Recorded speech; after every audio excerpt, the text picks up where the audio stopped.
And in the pit of his stomach, Lucas knew something terrible was about to happen. As the moon reached its peak, the transformation began.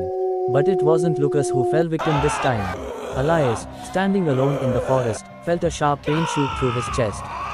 His body convulsed, and his eyes darkened, the same pain Lucas had endured when the curse first took hold.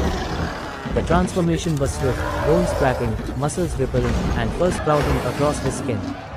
In moments, Elias was no longer the man he had been, but the beast, the werewolf. But Elias's transformation wasn't just physical.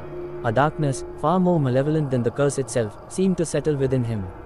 It was as if the wolf had taken root deep inside his soul. His eyes glowed with an unnatural hunger as he looked out into the village, no longer just a beast, but something far more dangerous, a creature bent on destruction. Elias's first instinct was to run, to hunt, to embrace the savagery that now defined him. He tore through the forest, howling, the sound echoing through the night. The villagers, now aware that something was terribly wrong, locked their doors and barricaded themselves inside, trembling in fear. But Lucas, who had felt the shift within Elias, knew he had to act fast. He ran toward the forest, determined to stop the curse from destroying the village he had fought so hard to protect. He had to face the truth. While he had conquered the wolf within himself, the curse wasn't something that could simply be erased. It was a force that sought to spread, to claim new victims, to keep the darkness alive. When Lucas reached the heart of the forest, he found Elias in full transformation, his massive wolf form towering over him, eyes glowing with pure rage.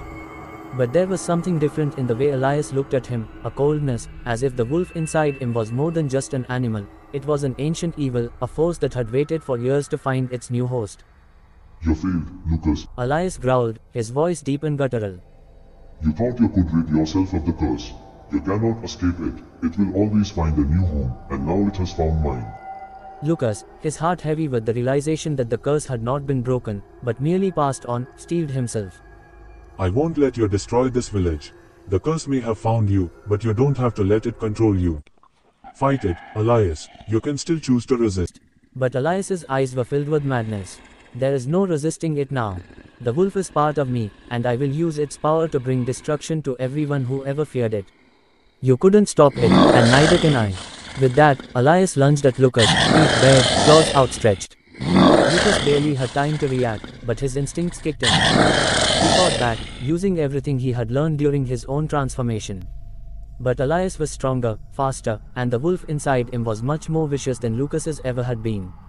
The battle raged on beneath the full moon, the trees around them shaking with each clash of beast against man.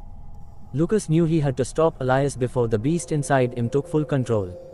But there was only one way to do that.